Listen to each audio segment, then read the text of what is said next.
मध्य प्रदेश की राजधानी भोपाल से बीके हिंदुस्तानी यूट्यूबर, नेशनल मीडिया फाउंडेशन नई दिल्ली, समूह पत्रकारिता परिषद नई दिल्ली, भारतीय पत्रकार संघ उज्जैन, श्रमजीवी पत्रकार संघ भोपाल सभी के राष्ट्रीय अध्यक्ष इस 2025 के वर्ष पर अंग्रेजी कैलेंडर के अनुसार सभी को शुभकामनाएं देते हैं और उम्मीद करते हैं कि नरेंद्र मोदी की जो इच्छा है कि पूरे देश के लोगों को स्वच्छ जल नलों के द्वारा मिले, उसका एक प्रयास है। ग्राम पंचायत बाबरी है, तहसील सुनी मालवा, जिला नर्मदापुरम। इस पानी की टंकी से अब कुछ ही दिनों में बाबरी के सभी के लिए स्वच्छ एवं शुद्ध जल भेजा जाएगा।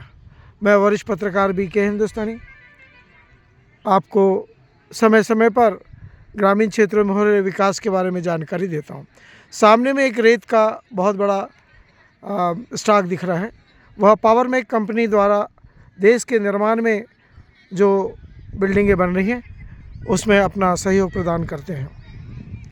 सामने जिस बिल्डिंग को हम दिखा रहे हैं यह 1 करोड़ की बिल्डिंग है और इसी गांव के पटेल परिवार के एक युवा ने इसका पूरा लेआउट से लेकर पूरी बिल्डिंग बनाकर गांव वालों को समर्पित की है सरकार के माध्यम से। आज इस गांव में बच्चों का खेलकूद का कार्यक्रम का आयोजन इस स्थान पर किया गया था। मैं पिछली घटना आपको कुछ बताना चाहूँगा कि यहाँ पर गांव के ही लोगों के द्वारा कब्जा किया गया था और काफ़ी दिन तक वह कब्जा रहा। जब यहाँ पर रोड का काम चालू हुआ तो जैन कंपनी ने उस कब्जे को पहली बार राजस्व अधिकारियों के माध्यम से उसे हटाया। जैसे ही काम ख़त्म हुआ फिर से संबंधित व्यक्ति ने उस पर कब्जा कर लिया, पर जैसे ही स्कूल का काम चालू हुआ और फिर राजस्व अमला आया और उन्हें हटा दिया गया और इस स्कूल का लेआउट का काम चालू हुआ। धीरे धीरे स्कूल का निर्माण कंप्लीट हुआ और बाउंड्री वॉल के लिए वर्तमान सरपंच के पुत्र नरहरि पटेल ने प्रयास किया। शंभू सिंह भाटी जी जनप्रतिनिधि हैं, उन्होंने प्रयास किया और इस स्कूल के चारों तरफ बाउंड्री वॉल का निर्माण किया जिससे बच्चे सुरक्षित रहें।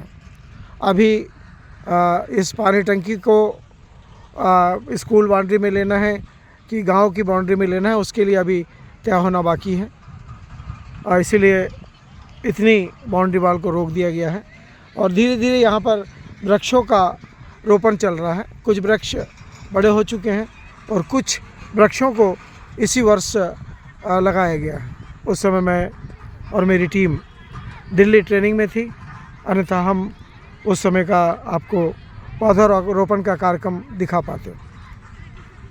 आज सुबह सहायक सचिव द्वारा सूचना प्राप्त हुई कि स्कूल में छात्र छात्राओं का एक भव्य खेलकूद का कार्यक्रम जो हर वर्ष की तरह इस बार भी किया जा रहा है। हम इमीडिएट भोपाल से अपनी टीम के साथ रवाना हुए और समय पर पहुंच गए हैं। कार्यक्रम की अभी शुरुआत हुई नहीं है और कुछ ही देर में शुरुआत होने वाली है। हम ये प्रयास कर रहे हैं कि कार्यक्रम शुरू हो उससे पहले आपको इस कार्यक्रम की रूपरेखा के बारे में कुछ जानकारी दे। अभी संबंधित व्यक्ति को हम प्रयास कर रहे हैं कि उनको ढूंढकर और इस कार्यक्रम की रूपरेखा को आप तक भेजने का प्रयास करेंगे। सर, आपका शुभ नाम? देवेंद्र सिंह यदुवंशी। सर, ये जो कार्यक्रम के आपने हमको भोपाल सूचना दी, ये कार्यक्रम क्या है? ये बच्चों का आनंद उत्सव साल में एक बार मनता है। इसमें विभिन्न खेलों के कार्यक्रम होते हैं जो स्कूल स्तर पर होकर ये नोडल स्तर यहाँ पर जो फाइनल होंगे वो फिर तहसील स्तर पे खेलेंगे, तहसील के बाद फिर जिला लेवल पे जाएंगे। तो ये मध्य प्रदेश सरकार की तरफ से मध्य प्रदेश सरकार की तरफ और पंचायत के माध्यम से नहीं? पंचायत इसमें प्रतिनिधित्व करती है कि सभी बच्चों को कार्यक्रम कराए, उनका जो कार्यक्रम की व्यवस्था, नाश्ते पानी की, उसके बाद फिर शील्ड वगैरह पुरस्कार देना, ये पंचायत के स्तर से होता है। पंचायत स्तर यहाँ 3 गांव की स्कूल आएंगे, बाबरी, हाँ। अमराड़ा डोंगर और कथाड़ा। और फिर यहाँ से जीतने के बाद में? फिर तहसील स्तर पे होगा ये। अच्छा फिर अच्छा। तहसील स्तर से जो जीता वो फिर स्टेट लेवल पे जाएंगे। अच्छा, ये हर समय होता रहा है? वर्ष में जैसे एक बार- पिछली बार भी किया गया पिछली था? बार भी हुआ था आनंद उत्सव। मैं वरिष्ठ पत्रकार बीके हिंदुस्तानी आपको संबंधित सहायक सचिव द्वारा जो जानकारियां हमने ली है वो हमने आपको दी। उम्मीद है कि यह कार्यक्रम हर वर्ष की तरह सफल होगा। इन्हीं उम्मीदों के साथ में मैं वरिष्ठ पत्रकार बीके हिंदुस्तानी इस आनंद उत्सव 18 जनवरी 2025